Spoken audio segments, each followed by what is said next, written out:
Welcome to the Viewless Wings Poetry Podcast, where we celebrate the craft of poetry. Each week, we feature interviews with incredible poets and artists, including Olivia Gatwood and A.E. Stallings, and original poetry read by the authors. I'm your host, James Morehead, Poet Laureate of Dublin, California, and author of Canvas and Portraits of Red and Gray. On this week's episode of the Viewless Wings Poetry Podcast, you're going to hear a series of poets perform their poetry that they submitted to our latest contest. The prompt: how are you inspired by the moon? Not literally, but the thought of the moon, the image of the moon, the stories of the moon.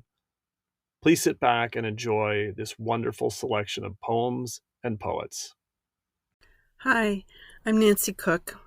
I run the Witness Project, a program of free community writing workshops in Minneapolis, designed to enable creative work by underrepresented voices. I also serve as flash fiction editor for Callisto Gaia Press. I've been twice nominated for a Pushcart Prize, and I've been awarded grants from, among others, the Minnesota State Arts Board, the National Parks Arts Foundation, the Mayo Clinic, and Integrity Arts and Culture. Some of my newest work can be found in Channel Magazine, Decomp Journal, and the Michigan Quarterly Review. The poem I'm about to read is part of a collection written in 2020. I'd given myself the challenge of writing a poem every week based on something in that week's news. Of course, little did I know when I started this project what 2020 would bring. In any case, on October 26th, I saw this lead in the Washington Post. Pair of studies confirm there is water on the moon.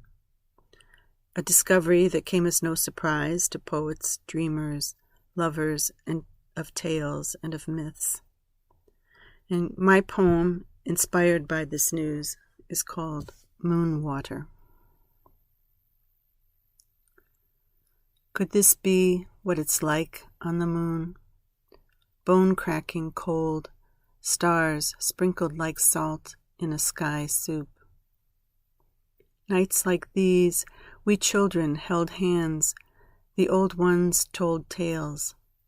Jack and Jill tumbled on the moon, spilling their water pail, Nana once said, then pointed to Boppy's bald head.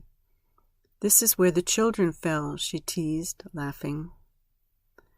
One night Auntie came for tea and whispered, the Maori say a girl who cursed the moon was taken from Earth. You can see her there, alone at night, still holding her water gourd. But when I scanned the sky, I saw only a bald head, haloed. Sometimes the moon rose high, and pale light filled our dingy flat, and spread across the black-topped lot outside the window, leaving a mirage of shadow ghosts and quivering puddles. Nights like these, bone-cracking cold, the old ones telling tales. Many years later, a girl who loved me told me this. Long, long ago lived a boy who was terribly sad, but cried no tears. Moon took pity on the unhappy boy, floated down, down, down to earth, and sat beside the boy.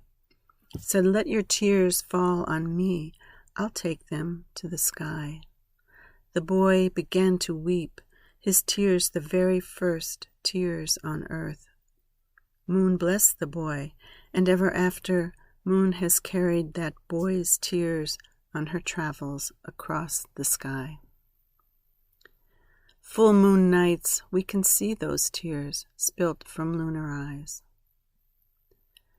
Tonight, the cold stiffens bones, moonlight shimmers in iced puddles.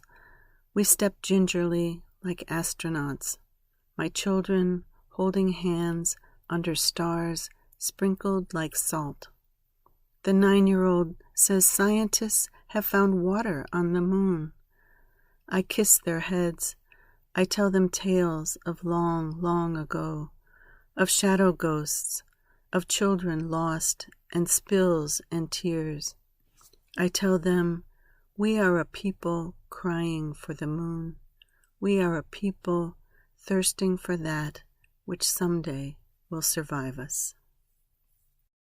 My name is John Peter Beck, and I've been writing poetry for nearly 6 decades.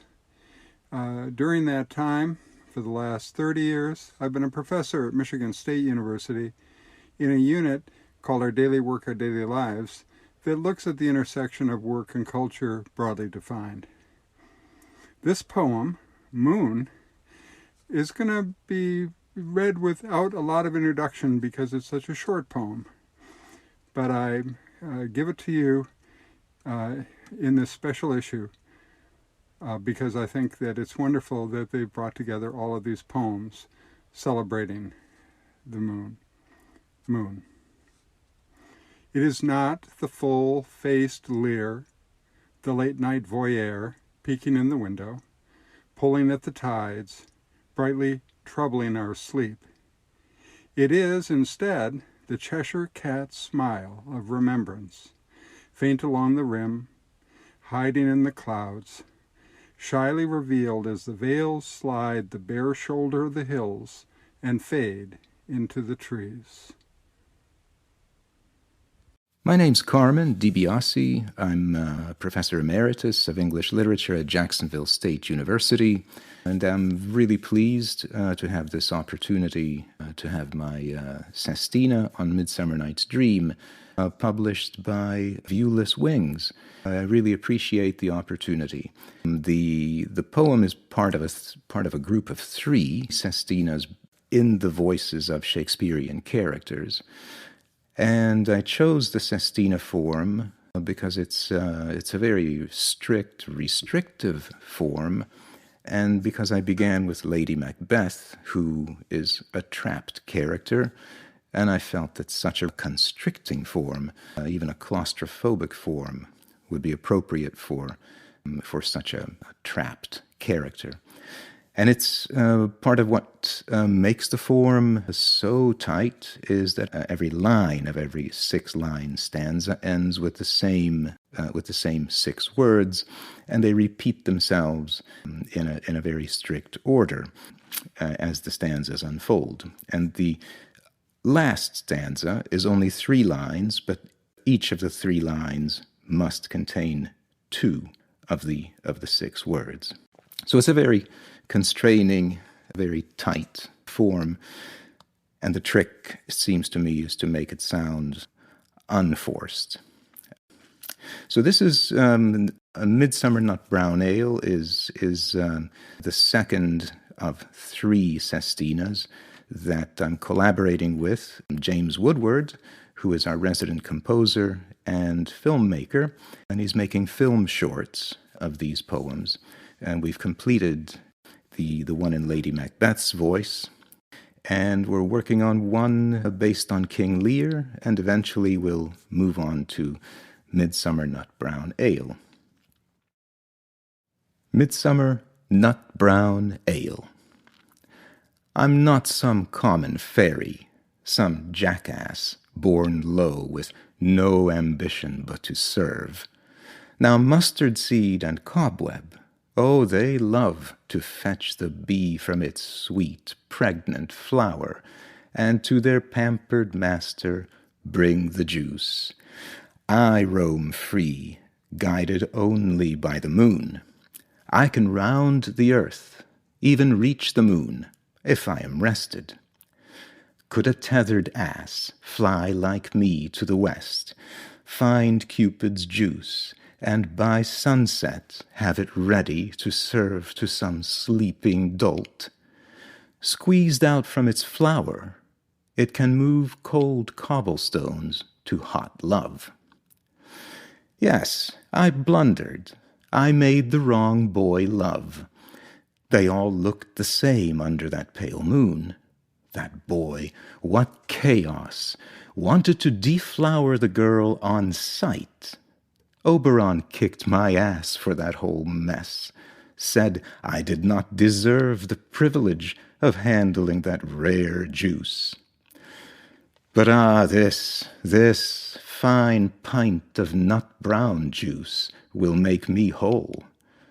Did Oberon not love how well I groomed that vain bottom to serve his turn on shrill Titania? She was moonstruck by a hairy, long-eared, braying ass. To her he seemed brave manhood in full flower.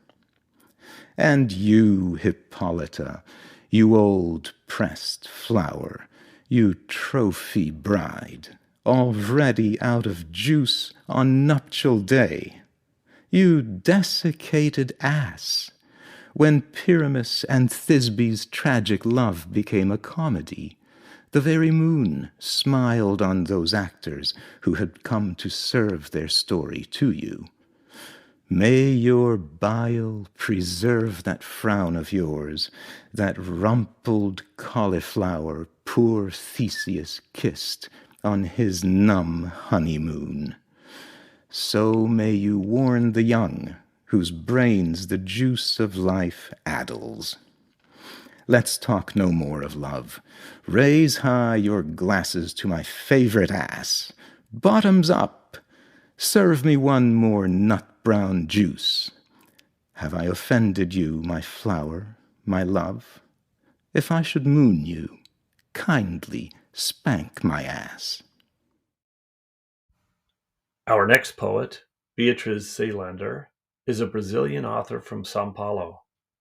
Her fiction has appeared in Cajabi, Azure, Psychopomp, among many others, while her essays can be found at websites such as The Collapser and Sterling Clack Clack, where she acts as creative nonfiction editor. Seelaender has only recently started submitting poetry, but her poems have been published by Press Pause Press and The Graveyard Zine. Her novellas, upcoming in 2022, have earned her both the Sandy Run and the Bottom Drawer prizes. Beatriz reads her poem Beowulf, which I encourage you to read online along with the other featured poets on viewlesswings.com after hearing the poem recited. Beowulf. I wish I were a werewolf. Where does it say that girls can't be werewolves? And why are werewolves conjugated in the simple past and in the plural? Is this a case of the subjunctive? Is this a case of the pack?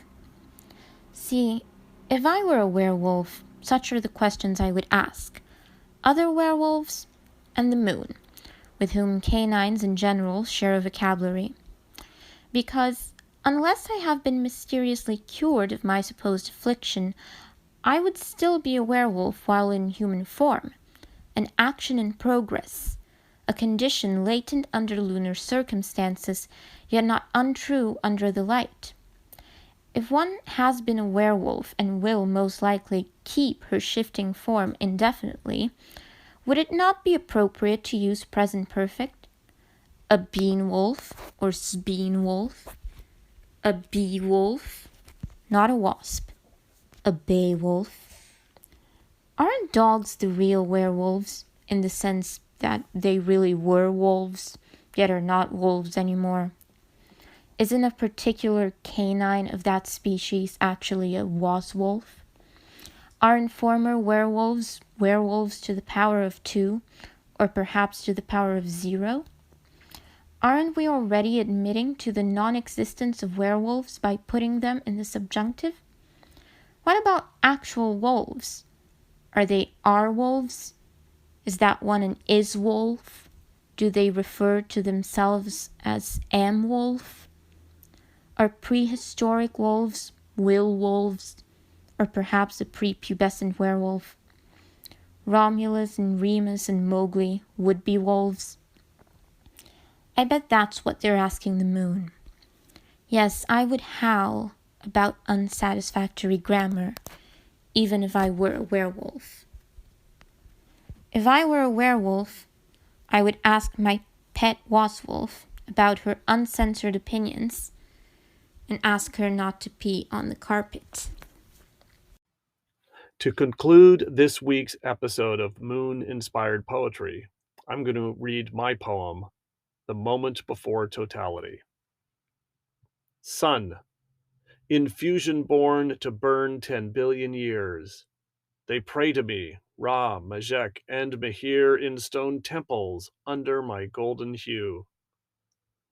Moon, they fear you, yes, but adore me, naming imperfections, sea of tranquility. Lovers entwine, gazing, they trace the sky. Sun, I hold the earth forever in my grasp, and when I die, all will collapse in black. You are lifeless, a shadow cast, debris. Moon, earth holds me close, and so I pull their tides. They call to me, Ku, Luna, and Chandra. Your brilliance blinds, all constellations hide. Sun and moon, enough, enough, for when we both align, totality, a mighty ring of fire. They all look up, no fear, only delight, a rush of cool, silence as creatures pause, sun, moon, and earth eclipsed to burn as one. Thank you for joining this week's Moon-inspired episode of the Viewless Wings Poetry Podcast. You can submit your poetry for consideration on Submittable or on the link at the top of our website on viewlesswings.com.